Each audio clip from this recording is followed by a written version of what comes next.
For the people of San Juan, La Union, it was a day like any other, a day of sun, salt, and sea.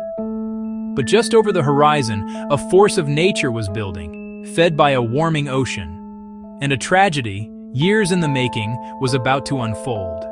This isn't just a story about a storm. It's a story about a predictable surprise and the catastrophic price of ignoring the warnings.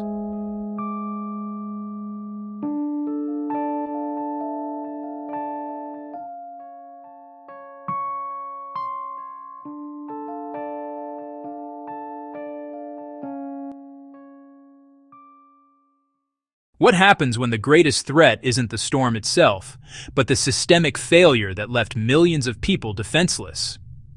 Year after year, the warnings get louder, the storms get stronger. Yet, the same communities find themselves rebuilding from the exact same rubble. The question is no longer if the next super typhoon will hit, but why, after so many lessons paid for in lives, so little seems to change. This is the story of a man-made disaster, hiding inside a natural one. In the Western Pacific, typhoons are a fact of life. But the typhoons of today aren't the ones our grandparents knew. The scientific consensus is clear.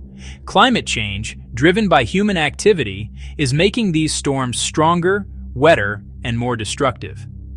As ocean temperatures rise, they provide more fuel for cyclones to intensify with terrifying speed. We saw this with Super Typhoon Noru, known locally as Carding, in 2022. It exploded from a tropical storm to a Category 5 equivalent super typhoon in just one day, a phenomenon called explosive intensification. This rapid intensification leaves communities with dangerously little time to prepare. The Philippine Atmospheric, Geophysical and Astronomical Services Administration, or PAGASA, tracks these storms with incredible accuracy. They knew this one was coming. They issue the warnings. But a warning is only as good as the system designed to act on it. And the Philippines is uniquely vulnerable. As an archipelago, its massive coastline is both its lifeblood and its greatest weakness. In some parts of the Philippine seas, sea levels are rising at about twice the global average, with some local studies finding even higher rates. This doesn't just mean the water is slowly inching up the shore. It means that when a typhoon hits, the storm surge, a literal wall of seawater pushed inland by the storm's winds, starts from a higher baseline. A storm that might have been survivable a generation ago now brings apocalyptic flooding, reaching places once thought to be safe. Super Typhoon Haiyan in 2013 produced a catastrophic storm surge that may have topped 24 feet, or 7.5 meters, leveling the city of Tacloban. That surge was the primary cause of the more than 6,300 deaths. So the science is settled. Warmer oceans fuel more intense typhoons, and rising seas create deadlier storm surges. They knew the storm was coming, and they knew exactly what made it so dangerous. Let's call this storm Uwan. It means rain in Filipino. It's a name that represents the dozens of storms that batter the islands every year, and the terrifying new breed of super typhoon that is becoming more and more common. For Glynis Balagot, a small hostel owner in La Union, storms are part of doing business. But as she said after one particularly brutal typhoon, "We've seen many storms, but this was the worst we have experienced." The story is the same all along the coast. The storm surge doesn't just flood, it destroys. It picks up sand, rocks, and debris, turning the water into a liquid bulldozer. John Emmanuel Tayo, a resident of Catanduanes, an island province frequently in the path of these storms, described how surges can reach the second floor of houses, leaving behind fields of rock and sand where rice once grew. He explained that farmers have to spend months just clearing the land before they can even think about planting again. Imagine the sound. The relentless roar of the wind, so loud it sounds like a jet engine that never leaves. Imagine huddling in a room as windows shatter and the roof starts to peel away. This was the reality for millions. For fishermen, the storm means total devastation. A man named Roger Fabilar, president of a fisherfolk association, put it simply, "Our boats get damaged whenever storms hit. It takes a lot of time to get them fixed as our finances run dry." His members are often forced to find other work, relying on charity, just to survive until they can rebuild their only source of livelihood. It's a cycle of destruction and debt, repeated with every major storm. This devastation wasn't an unavoidable act of God. It was a failure of policy, infrastructure, and foresight. This is the nothing in why they did nothing. First, there are the natural defenses. For centuries, the Philippines' coastlines were protected by vast mangrove forests. Mangroves are one of nature's best barriers against storm surges. Their dense root systems absorb wave energy and hold the coastline together. Yet, over the last century, more than half of the country's mangroves have been lost. Many were cleared for commercial fish ponds or, increasingly, for massive coastal development and reclamation projects. In places like Cebu, activists have pointed out that huge reclamation projects have replaced the very mangrove belts that once shielded the coast. When a storm like Uwan hits, there is nothing to slow the water down. A concrete seawall is no match for the power of a super typhoon surge, especially compared to a living ecosystem. The loss of these natural barriers is a deliberate choice, prioritizing short-term profit over long-term resilience. And the communities living behind these vanished forests are the ones who pay the price. Then, there's the failure of infrastructure. In the aftermath of a storm, reports are filled with images of collapsed buildings, washed-out roads, and downed power lines. In many cases, these aren't just any buildings.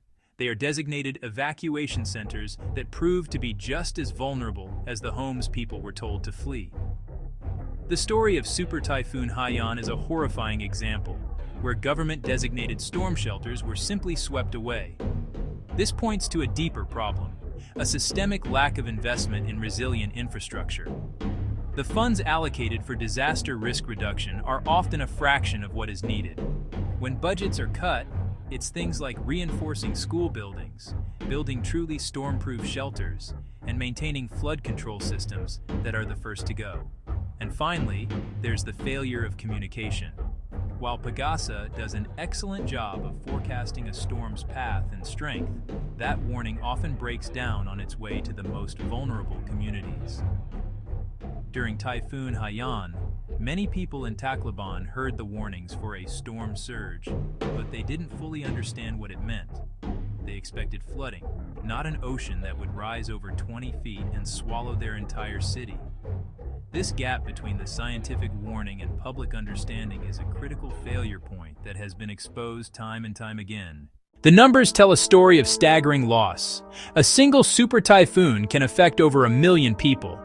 After Super Typhoon Noru, Carding, more than 93,000 houses were reported as damaged or destroyed.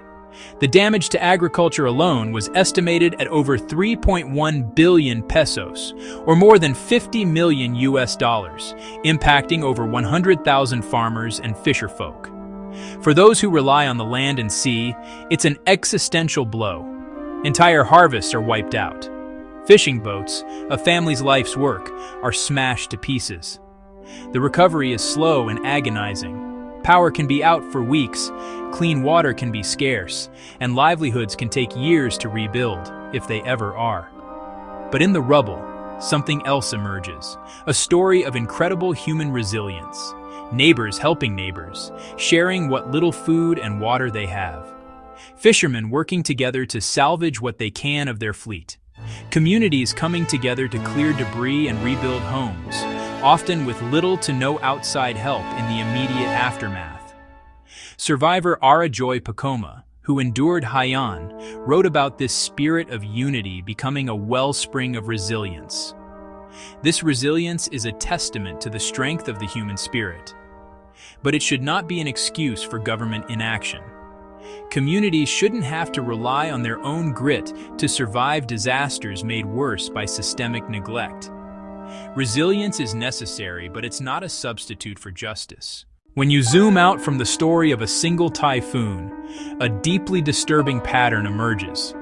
This isn't just about one storm.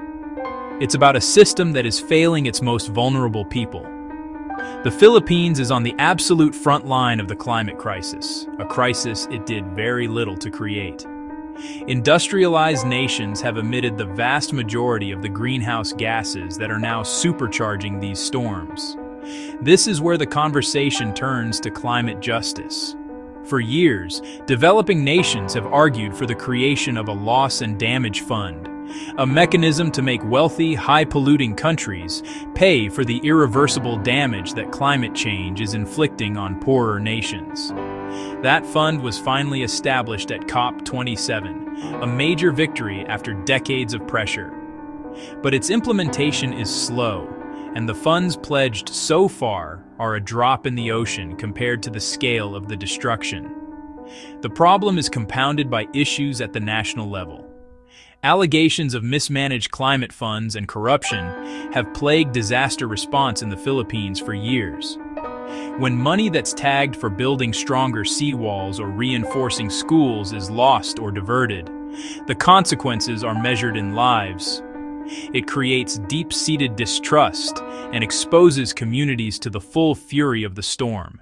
The cycle can be broken, but it requires pressure from all sides. Support the work of organizations on the ground in the Philippines who are empowering local communities to build resilience, like World Vision and local environmental groups fighting to protect mangroves. More importantly, demand accountability. Demand that leaders from developed nations fulfill their commitments to the Loss and Damage Fund. Demand that governments everywhere prioritize people over profit by investing in resilient infrastructure and protecting natural defenses like mangroves. Share this video. Talk about it. Don't let these predictable tragedies be forgotten after the floodwaters recede. What are your thoughts on where the responsibility lies? Let us know in the comments. The story of Uwan is the story of Haiyan, of Noru, and of the countless storms that have left scars across the Philippines.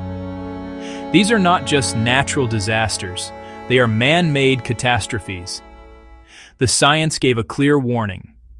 The history of past storms provided a devastating blueprint of what was to come. The systemic vulnerabilities, the depleted mangroves, the weak infrastructure, the communication gaps, were all known. They knew a storm like this was coming. And yet, for the people left to face the surge alone, it felt like nothing was done. The most haunting question is the one we must all ask ourselves now. As the oceans continue to warm and the next super typhoon gathers strength on the horizon, will anything be different? Or will we be telling this same tragic story all over again?